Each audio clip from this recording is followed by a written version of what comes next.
Good morning and welcome to our program today.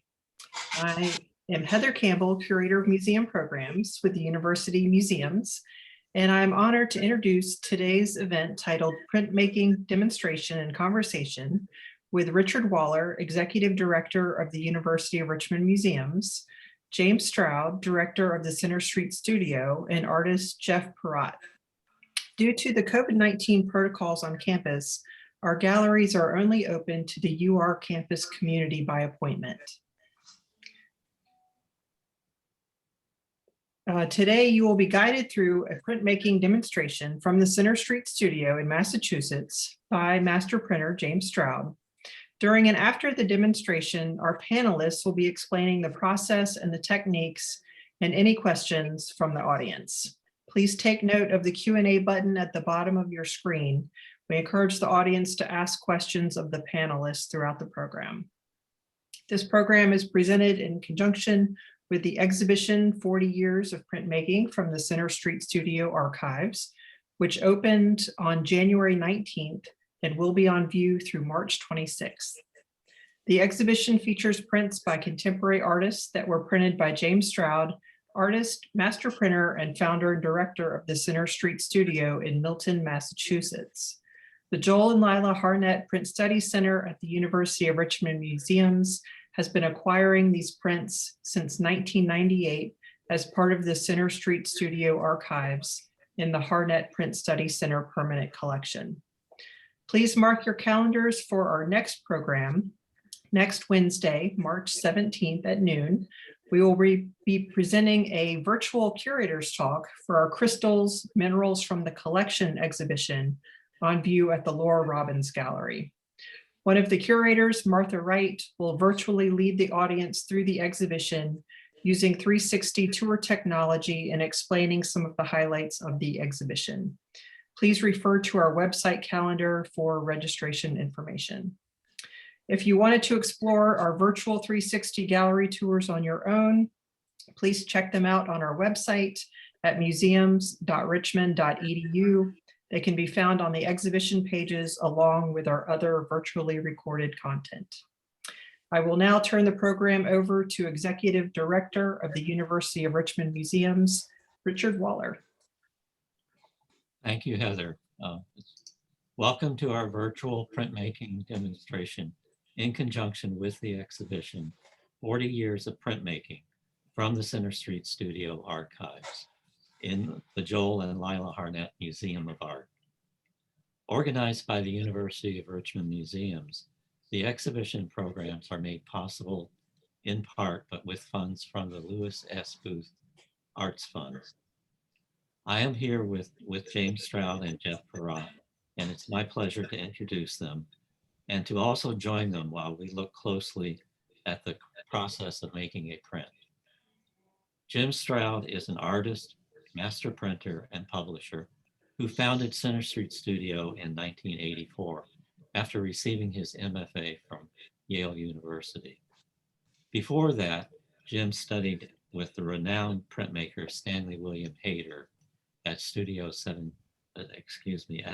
17 in Paris. Over the years, Jim has collaborated with hundreds of print projects in intaglio, wood, and monotype techniques with artists of national and international reputations. With us today is the artist Jeff Perrott. He is one of the artists that have worked with Jim on creating prints with the Center Street Studio. Jeff is a Boston area painter who also received his MFA from Yale University in 1992. He has been making prints at Center Street Studio since 1997. Jeff's work is included in several important public collections, including the Museum of Fine Arts, Boston, the Yale University Art Gallery, the Whitney Museum of American Art, and of course, the Harnett Print Study Center here at the university.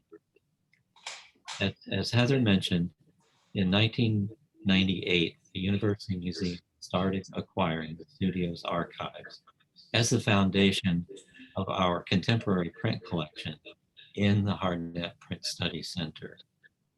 Jeff was included in our very first exhibition of works from the Center Street Studio. And it's great to have him with us today.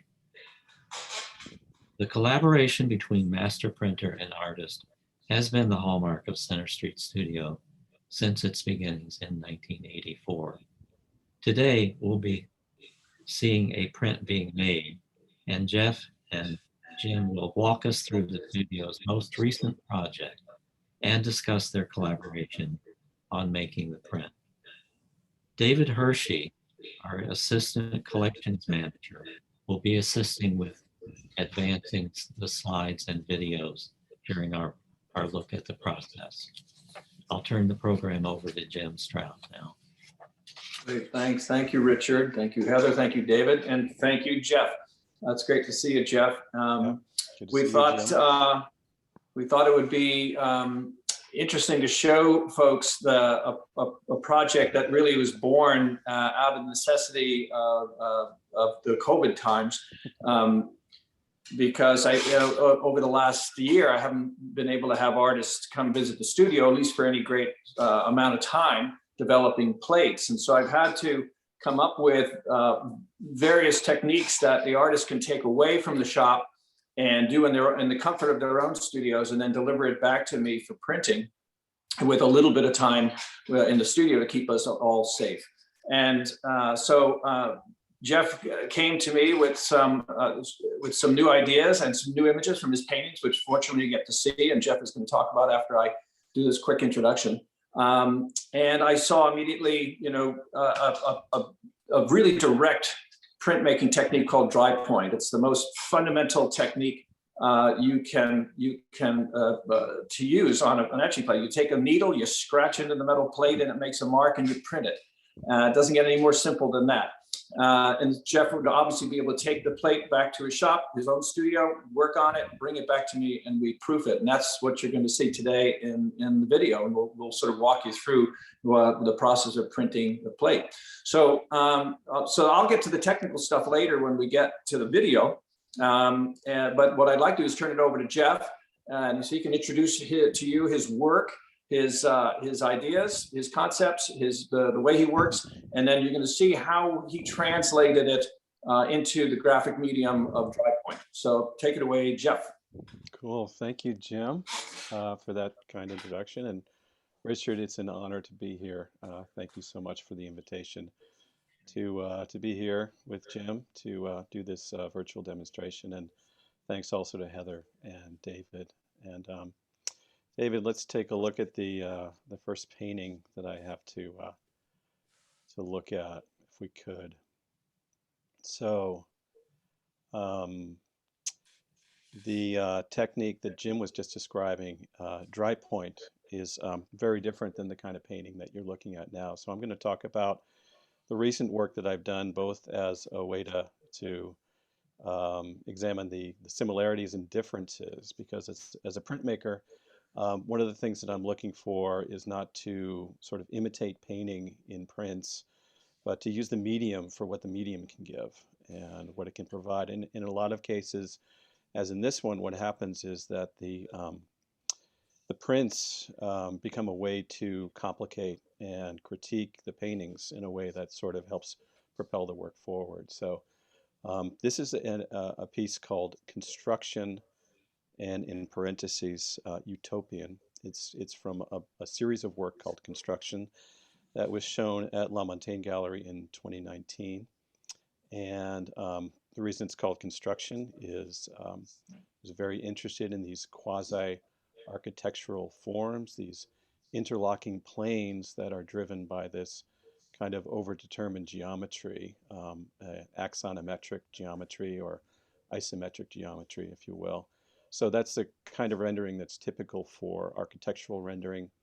And the other reason for the name Construction is that I've been very interested in Russian constructivism recently, especially the work of El Lissitzky, who used this form of isometric geometry as a way of constructing his own paintings, and thought of it as a kind of alternative to or critique of the three-point perspective or naturalistic space. So I picked up on that wanted to use this kind of as a way of referring to space, but having a very non-naturalistic space. And obviously the color is nothing like Lizitzky. This is very much my own and derived from a lot of 60s hard edge work as well. And the color as well is, as you can see, somewhat non-naturalistic. That sort of cadmium orange drives a very overdetermined color space that creates an area for you to look at the depth and the flatness of the image. And what I like about these constructions is that your eye kind of moves back and forth between the construction of space and of flat planes. So you can move to the next one, David. Thank you. So this one is called construction figural. And in this one, this is acrylic on raw canvas. And I should have mentioned the first one was 33 by 30 inches. This one is 42 by 39, so not huge. Easel sized basically. And what I'm doing here with these planes is incorporating a, a kind of fall of light, two colors that are blending into each other. So it's another an added sort of dimension of depth that's put in there along with the geometry. You can move to the next one, David. Thanks. And finally, this one is called construction, and then in parentheses, sun machine.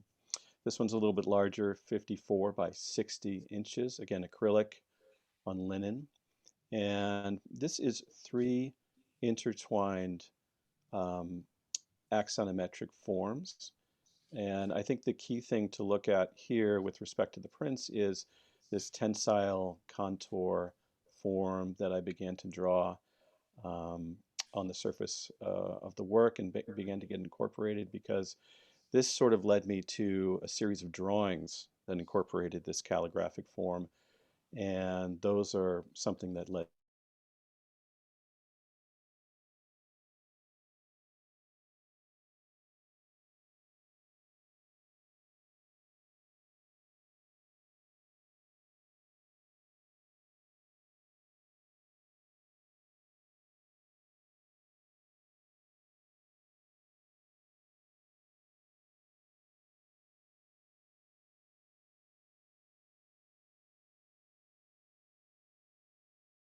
life in the COVID age.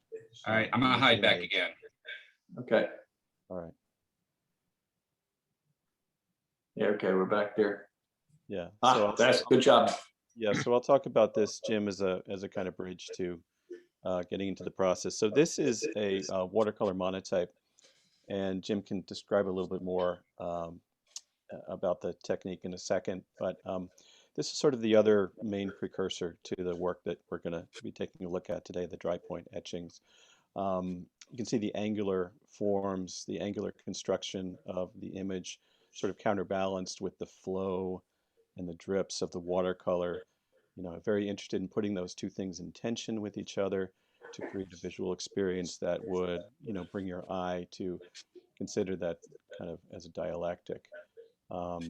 So as I said, I'd been doing a lot of calligraphic drawing based on the axonometric geometry.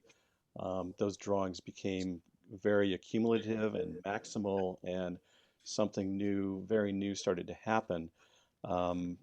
In that the forms, those geometric forms, started to go into motion, similar to the piece that we're looking at here, and the accumulation became almost frenetic. And so the vibe of the prints, the vibe of the dry points, is very different than the sort of cool, detached, and very conceptual vibe of the painting. So, and I think that's one point, is that you know, I wanted the prints to do something very different than the paintings, and to actually confront and challenge the paintings a little bit. So Jim, why don't you come on back in? Yeah, that's great that we see this as a transition, because it really is a bridge. The monotype technique which is called the painterly print, right, is a great bridge between your work in your primary medium of painting and into printmaking. And and I've said this before in the previous talk, is that our job as master printers, and all my colleagues out there who might be watching this, our job is to find a technique and point the artist in a direction in the print shop that in a meaningful way, a place where what they do in the print shop is related to their paintings, but becomes a translation and a transition of their primary issues in painting into the realm of printmaking. And this watercolor monotype was just perfect for Jeff. And what's really interesting is that this was pre-COVID, and this is a technique that was made during pandemics. I mean, made for pandemic times, I should say, because it requires, I give Jeff all of the materials to take away along with the plates, which are actually Denril vellum. They're like mylar sheets that are frosted and textured.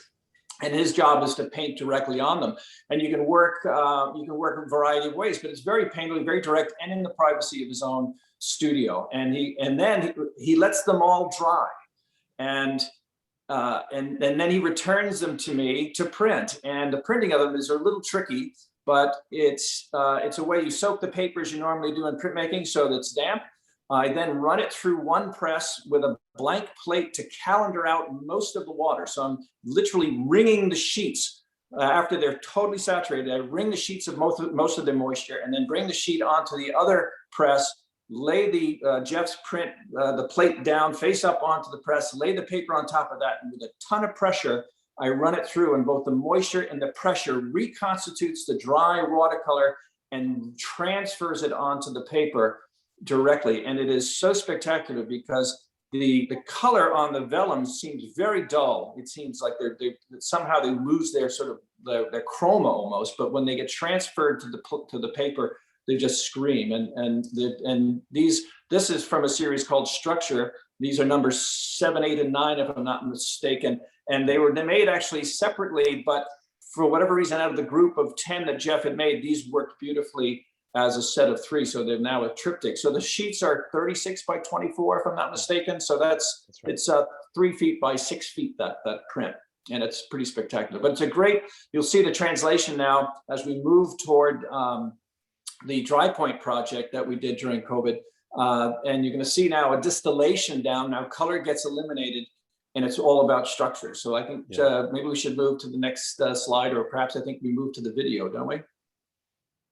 We included these monotypes in our last Center Street studio.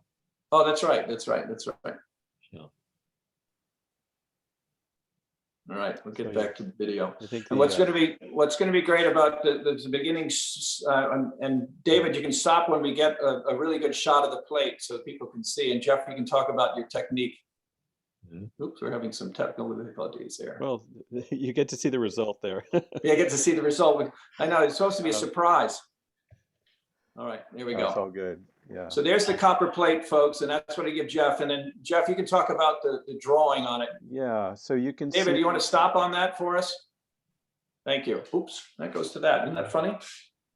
It jumps to, I think it jumps to the end. All right, we'll just run through it. Yeah, so you can start to see how I started the drawing on the plate with actually a Sharpie, and then followed those lines with the needle. I'm digging in pretty heavily with the needle. These are not the first dry points that Jim and I have ever done. The first prints we ever did were dry points, Jim. And right, exactly. And we combined soft ground as a background field, but they were essentially the same technique.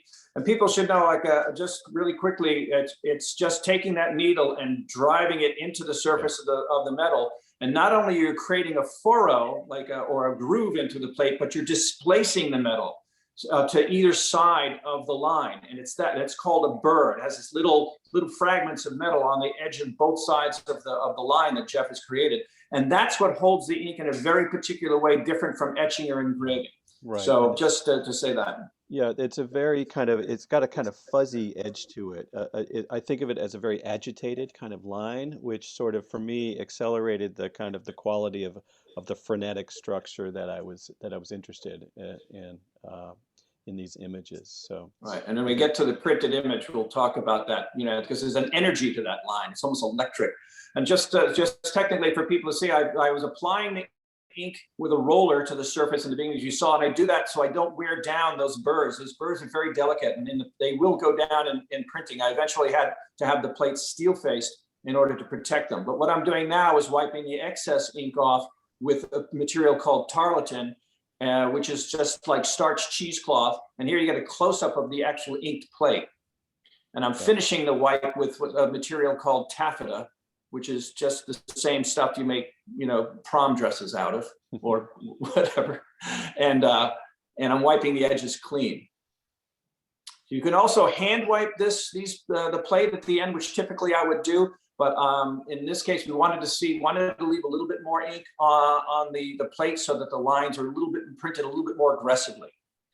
Right, and here I'm just, the paper has been dampened and put between plastic overnight under pressure. It's called a damp pack, and it just makes sure all the sheets are equally damp. Because the paper, the fibers of the paper have to be pliable enough so that when they go through the press, they sort of stretch down and they pick up all the ink and all the nuance on the plate.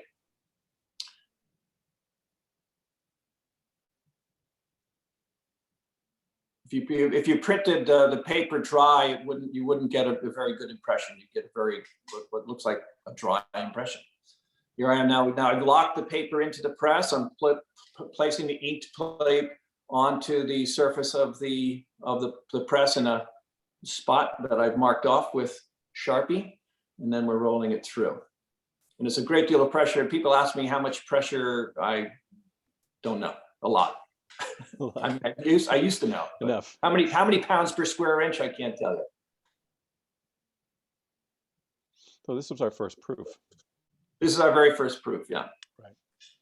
Now folks are gonna get to see three proofs, three different ways we print this thing, just to see what the possibilities are, which is more than I would like on a dry point print because of the delicacy of those burrs I talked about. But Jeff is very, very aggressive with the pressure that he uses with the needle, and so they're gonna hold up to those three proofs. As soon as we finished the video, I had the plate steel faced to which hardens the surface. Yeah, there's a real limit to the addition we can do with these because of that burr that Jim's talking about. It does degrade over time, so the print will change. So we need to kind of nail it with I don't think we've done one more than 20, right, Jim? Right, that's exactly right, Jeff. The last edition, the first plate, which you're going to see a proof of later in the presentation, we did an edition of 20 plus proofs. So it's a very small edition.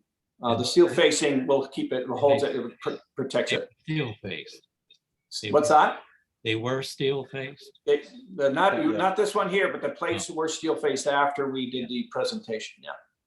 Or we did the video, excuse me. Yeah, after the proofs. When after the proofs. Yeah. Figured out what we wanted to do, then we steel faced. Right. Well, we also wanted to see what you've done, because if Jeff needed to do more work on the plate, he could have taken it back to the studio and continued working on it. So that's why we didn't want to steel face it. All right, here now we're actually pulling the proof, the first proof.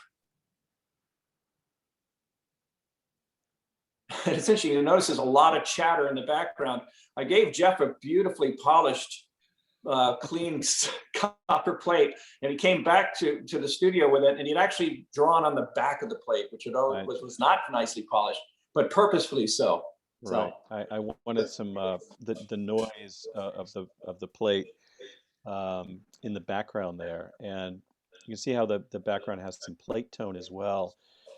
It gives the drawing a kind of depth and helps the eye to kind of see into this geometry. And you can also see obviously my different approach to the construction of these pieces, the accumulation, that kind of frenetic accumulation that then when you go into, you start to see the strict geometry that's underlying. Right.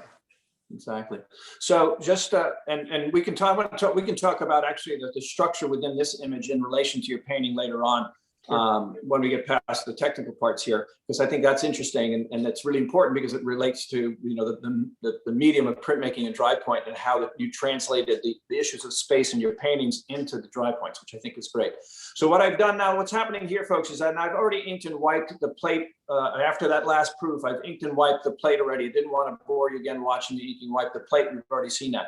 So now that the plate is actually on press waiting for me to print it, but what I'm doing is applying an archival paste to the back of a thin sheet of Japanese paper called Nyoto Kozo. And that's going to be laid on top of the ink plate and printed so that the image is printed on the Japanese paper and simultaneously fused with the host sheet, the white paper that we used before. And what that'll do is isolate the image area with the tone of the Japanese paper. It's an old technique. It's been around for a while. And we just wanted to see, in this case, in this particular print, what the image would look like with a chine collé. So that's cut to the same size as the plate. The archival paste I'm using is called methyl cellulose. It's a plant-based fiber glue. That's archival. And this is chine collé, which a lot of the prints from Center Street Studio are. We do. Somehow it makes printing a lot harder, but somehow I always do it.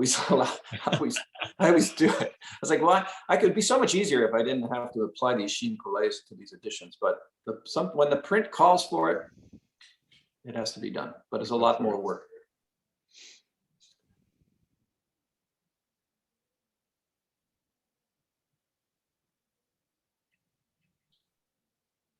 This is an electric motorized press, the big one. It's 4 by 8 feet, that press bed. So I do all the large scale prints. I've got the smaller press. I don't know if you get to see it, but it's a hand driven press.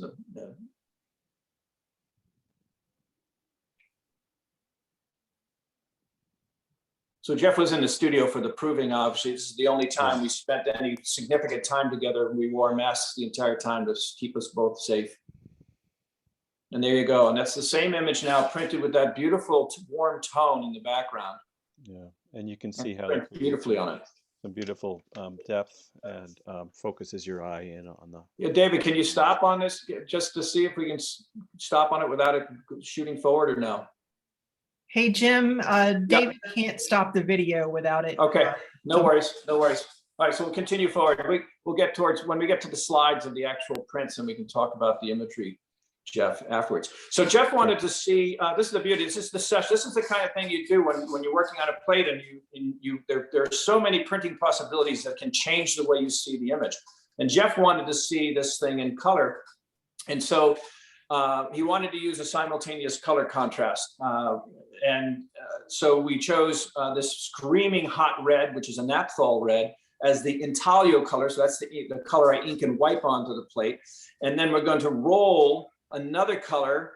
It's sort of complement, but again, sort of a very warm teal blue on top of it. So we get that incredible color contrast against the two of them. And in order for that to happen, I had to employ a technique I learned back at TUI 17, way back in the day in 1980, 81, of varying the viscosities of the two inks, so that when so that the ink of the intaglio color is of a high viscosity, and which is the reciprocal of the rate of flow. And then now I'm going to roll with this enormous roller an ink that I put a great deal of oil in to make it very, very thin, very, very soupy. And so I can roll it out. And because of their varying viscosities between the intaglio color and the rolled color will be rejected by the intaglio color on the surface of the plate, the red.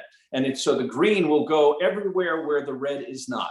And then we'll be able to get that incredible contrast. The idea is to not have the two colors mixed, because obviously if we mix, we have the red covered by the blue, it's going to just knock it down. It's just going to become sort of a dark mess. So the idea is to get the two to reject each other and then exist at the same sort of intensity simultaneously.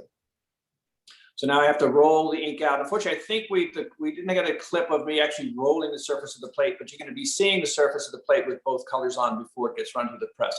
So I have to spend a great deal of time getting that sort of, you can see the plate is behind me getting ready to be rolled on top of.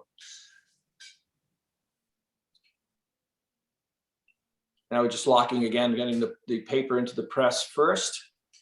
You don't want the paper to surface the paper to touch the ink surface of the plate because you get offset. You want it only the first time the paper ever touches the inked plate is when it gets underneath the rollers. So now you can see the plate has both the red and the green on it.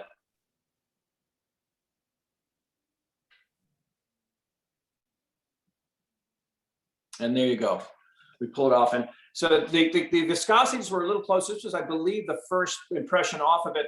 I went back and added more oil to the blue green in order for them to be rejected even further. And you'll see that in another slide. So there's the finished print of just the plate by itself, without the sheen, without the color. And that's the drawing that Jeff needed to see. And Jeff, you want to talk about the kind of space that is resultant here with the dry point vis-a-vis what you achieve in the paintings? Yeah. So again, it was the result of kind of pushing the that kind of calligraphic line that I started to use in the paintings to an extreme, to start to accumulate it and watch as a kind of different space and a different formation took place. So obviously this is a very different kind of space, and the kind of quality of movement and freneticism and the relationship between that kind of chaos, if you will, and the geometry that gets visible, up on the top edge, and as you look into it. So it's that tension between the quality of the line and the underlying logic of the geometry that I was really interested in. So, I mean, as a space, it's sort of it provides a kind of counterpoint to the space of the paintings, and something very, very different. It's almost like in a state of becoming, prior to the solidifying of forms that might happen, with respect to the paintings. So the dry point line was very important, and Jim and I had the first prints we ever did were dry points, and so I love the quality of that burr. How it creates this kind of fuzzy atmospheric edge that has this quality of movement to it. So that was really important because the quality of the line really accelerated this sense of movement, and this thing is sort of, this tensile structure is either becoming something or collapsing into itself, but it's definitely in motion. So that's the basic idea. I should also say that, oftentimes when I work with Jim, I'll do a print project like this and push some visual idea to, a new place that I hadn't really expected, and then that will influence subsequent painting. So what I'm seeing now in my work in the studio is how, the recent prints we've done are influencing the way that I'm working with the paint as well. That's So, great, and that's always great to hear for me, because that's happened a lot in other artists as well. That that the activity that happens in the print shop reveals something about your ideas that you didn't think of while you're just in painting in your studio painting, and that dialogue back and forth is really what it's all about, and it's really brought printmaking out of that sort of second class citizen mode of art medium, and it's become such a primary means of expression for so many artists, and that's why you see so many contemporary painters and sculptors all embrace their work in graphic medium, and it's really wonderful to see that. What I also want to point out too, Jeff, and which is important in terms of how we read this space, is the pressure, is how much pressure you exert on that needle as you rip through the surface of the copper. So folks, you think about it, the harder he pushes down as he's scoring across the metal, the bigger the burr that kicks up, the more metal he's displaced. And the more metal he's displacing now is holding more ink, and therefore it's getting bigger and fatter and more intense. So those are the lines that move forward, and the lighter, softer ones, not quite as heavy, are the ones that recede back. And so all the prints, in a way, I mean, all the lines are just crossing, their overlap is created by the intensity of the line, right, rather than sort of the pictorial overlapping that you see in the paintings. And so it's a very different kind of space, but it's particular to this medium, which I think is a really cool translation of the the kind of space you picked in the painting and what you get in the print and the dry point. Yeah. Yeah, I don't think that the space that I was after in the paintings would work in this medium, or we would have to do something else with it, right? Well, yeah, and it would be much more illustrative in a way. It's like you Right. would say, where this space is born from the technique itself within the medium. It's found there, and it's a very different space, but it's beautiful. I mean, you can get Right. lost in this thing. I mean, you can see so many sort of structural patterns and rhythms that occur that you sort of get lost in as you continue to look at this thing. There's some layers in it. that really- Exactly. And I think, and most of that is determined by the pressure of the line. So some of the, if you really look at it, the space is somewhat tight. It's almost multiple parallel planes. But you see it, and you see this one plane emerge, and then you move into it. You see another plane. You're moving to the space like that. With the heavier lines up front, and then you're moving back towards the lighter lines. It's pretty cool. All right, let's move to David, if you can move to the next slide. Yeah, now this is the same print with the Sheen Collet, which I think is a pretty nice solution. Jeff, do you think you might be going with that for the edition? I do. I like this a lot, Jim, because it sort of it sets off the image and so creates more of a frame for that tension between the geometry, which implies space, and the accumulation of the lines, which becomes very flat. But it really helps your eye to kind of focus in on that, the specificity of that tension, and to begin to get in. I mean, the one thing we haven't mentioned is how intimate, like the print viewing process is. It's important, and I always remember that, like when I look at Intaglio especially, I look into it, and that's what I kind of expect the viewer to do, is to look more intimately at this, and to look through and into some of those crisscrossing chaotic lines to find the underlying geometry that's there. So it's a different relationship you have with the viewer as well, with the print generally. Wouldn't you agree with that, Jim? Yeah, absolutely. Absolutely. I mean, it's like you read prints. I mean, you experience paintings, but you read prints. I mean, it is a book art after all. At least it's born as a book art. That's the way I see it. David, let's move to the next one. This is going to be the screaming. There you go. Woo! Look at that thing. So, Yeah. So this is the proof that I went back and I oiled up the teal, the blue green, and it worked a lot better. We got a lot more of the red to really sing. So it's really electric. Jeff, what do you think about it? Yeah, I liked it quite a bit. I mean, it's doing something very different. You start to see these areas of where lots of lines are sort of overlapping, become almost like sort of nodes or star-like, bright sort of points of red that are kind of screaming through that surface. And I also like it because of the color. It's sort of like those thinner lines are receding a lot more. So Right. you actually, in a funny way, you get a greater sense of depth with this. Right. With Well, this. the contrast in the lines, and the reason for that is because the red ink, that naphthol red, is much more greasy. It's than the stiff black that I use really sticks to those burrs, where the naphthol red is much more greasy and is much more easily wiped. So a lot less is hanging around those burrs than in the black ink. So that's why we get that real high. It's not, some people would look and say, well, it looks like the lines have worn down already, but no, it's not. It's the ink, it's the nature of the ink that is more easily wiped, and we get that higher contrast between the really bold lines and the really fine lines. The fine so lines also become almost black when you look at it, so you get a different layer.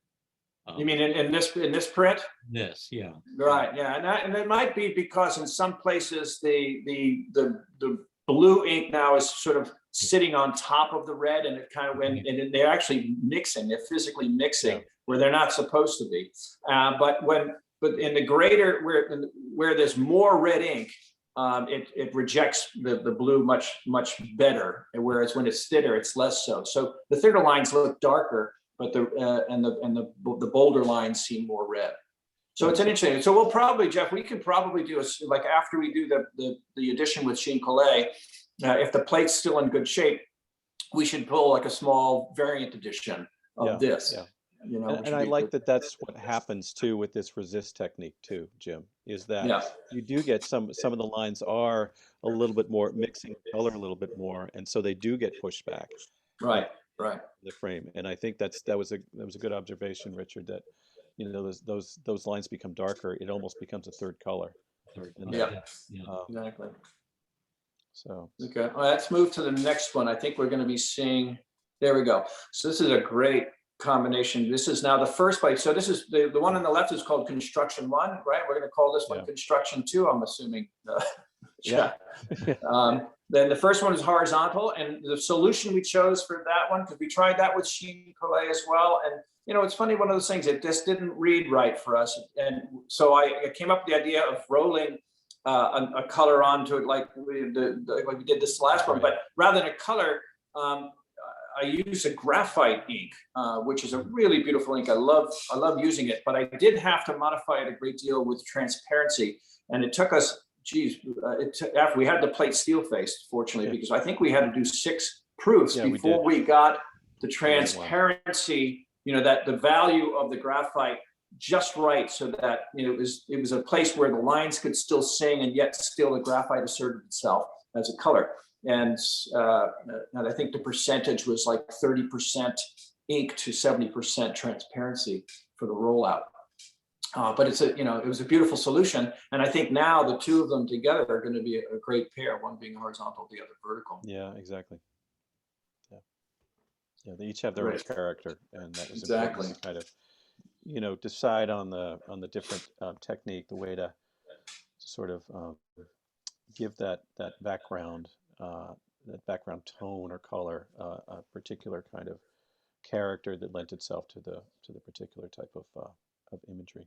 As I see these two together, Jeff, it's interesting that the new one seems to be sort of born from those, like the drawing came from that particular space. In other words, you're using the edges to define what's happening on the inside, where the one on the left, it seems to come from outside the boundaries into it. There's a lot of that's exactly the difference between these two pieces. Interesting. And so yeah, you can see that the lines in the first piece go across the edges and sort of continue at the opposite edge, so it's almost as if the planes are connecting to each other in a continuous field, whereas I just deliberately decided in the second plate to focus inward and to continue the connecting planes toward the inner part of the plane of the plate. And so the idea, I sort of knew that this would create a kind of more of a sort of collapsing image, or an image that's kind of collapsing toward the center, as opposed to the first image, which feels like the planes are kind of floating outward toward the edges and penetrating the edges. Excellent. So, that's the idea with this series. I'm not sure, at least one more probably, but to take a different, formal approach with each one. So they'll have a similar sort of vibe in terms of the accumulation of the marks, but and the geometry will be very similar, but with a different kind of parameter given to them. Cool. All right, so let's move on to the last 2 slides, which are, these are from the first series from 1998. Wow. I think the first one, I don't have the first one with the numbers, Jeff, from 97. I just, these 2 slides so I can get to David. But this is a combination of soft ground etching, where we actually made a soft ground plate using a distressed piece of plywood. So there's a wood grain behind the whole thing, and that's printed in a sort of a metallic gold ink. And then Jeff's dry point plate with the circles printed on top of that. And then the next one, David.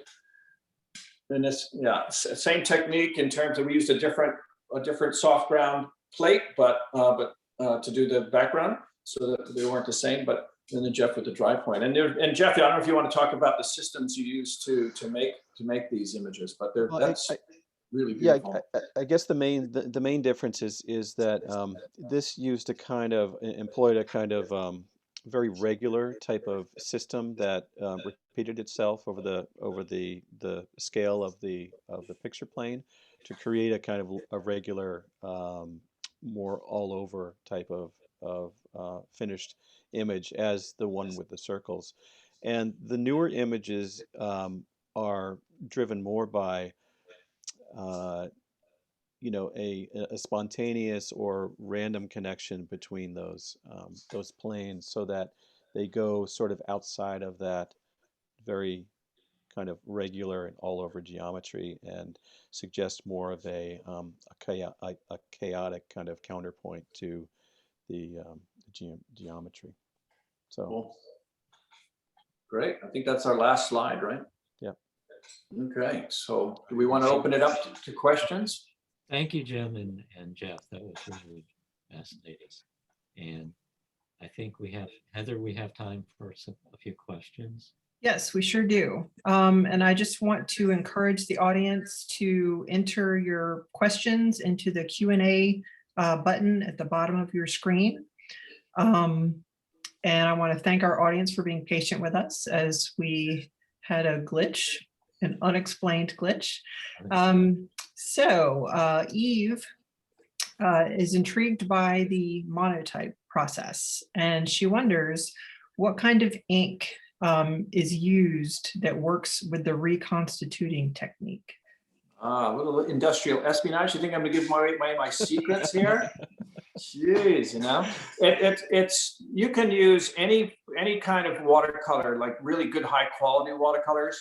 And what we do is we make solutions, just like really saturated solutions of watercolor. You can take a whole tube of watercolor and just dissolve them, make sure that they're before you use to shake them, and then you just lay them out onto these. And we don't use gum arabic or anything. You can go right onto the dendral vellum and just paint away. And you can you can dilute them and make very fine washes, and then you can get really saturated washes and just leave them to dry. And if you've got you have to soak the paper correctly, and you have to calendar it first, because if you have too much moisture in the paper, it will just the image will just bleed. If you use too much pressure on the press, it will just bleed. You have to get the perfect moisture and the perfect pressure to get this thing to happen accurately each time. And that just requires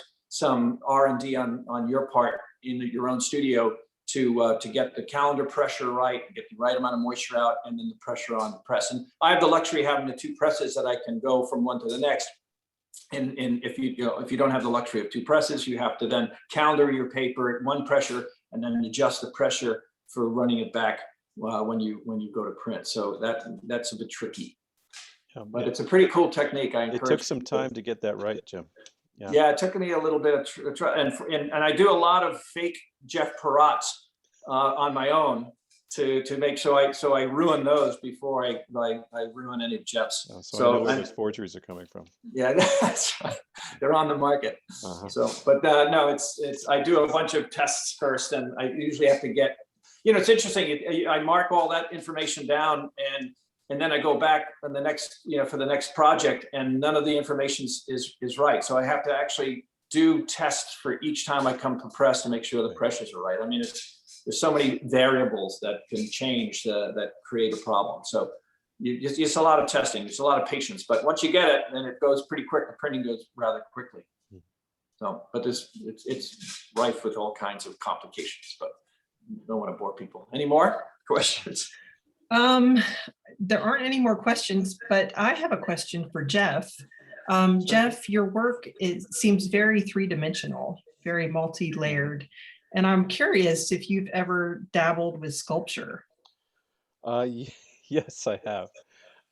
It's funny because I thought that this, at first I thought that this particular way of working with these interlocking planes might work well in three-dimensional space. So I tried a few things just using plywood, cut plywood.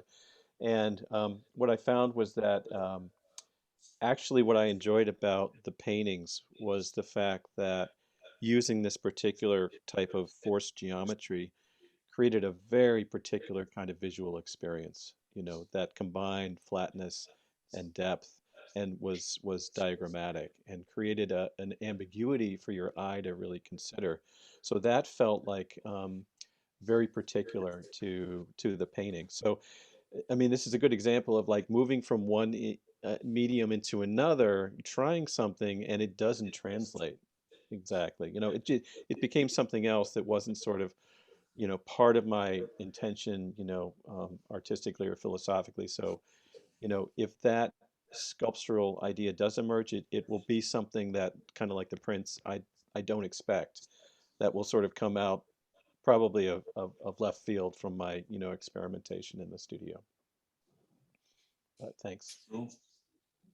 So that seems to be all of our questions. Oh, Jim and Jeff, do you have questions for each other? When's the edition gonna be done, Stroud? Yeah, right. That's the first How question. about you, Richard? Do you have any questions for us? Uh, You know us too well. yeah, that's tough.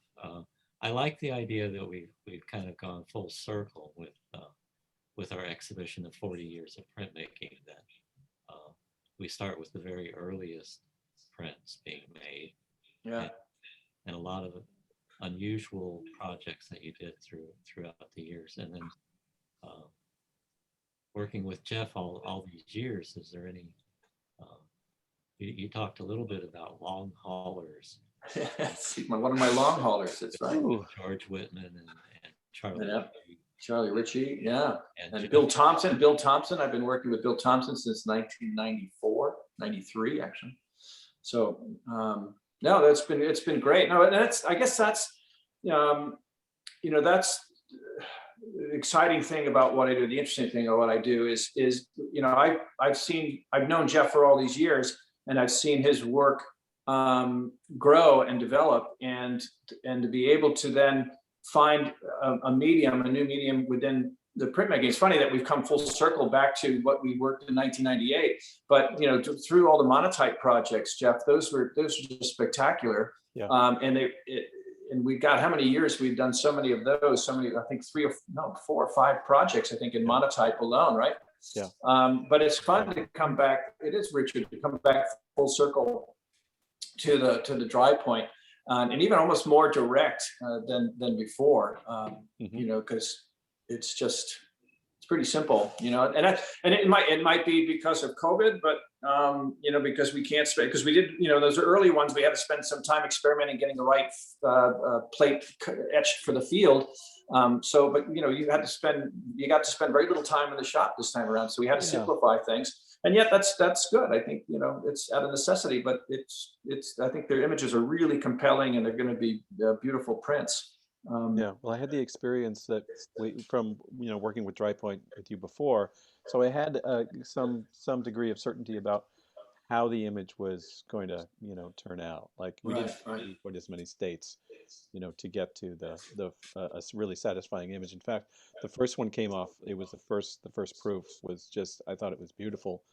It was what I expected, and we did the addition based on that proof plus the rolling of the graphite.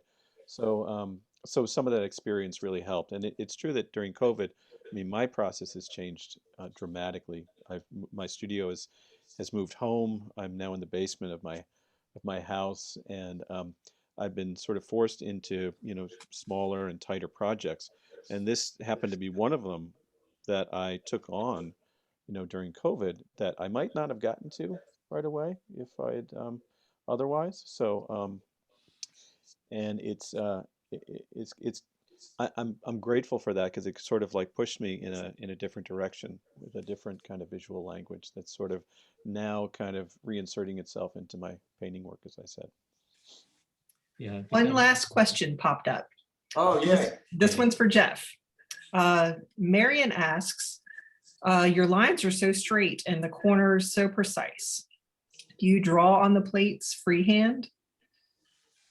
No, I don't. I use a straight edge, to make those lines. I mean, the pressure that I'm using with the needle is so great that it would be very difficult to sort of maintain the, the pressure, first of all, and, the integrity of that really straight line. And it's just really important to me that to have this mechanical quality to it. So, I mean, that's, one of the reasons for using the straight edge as well.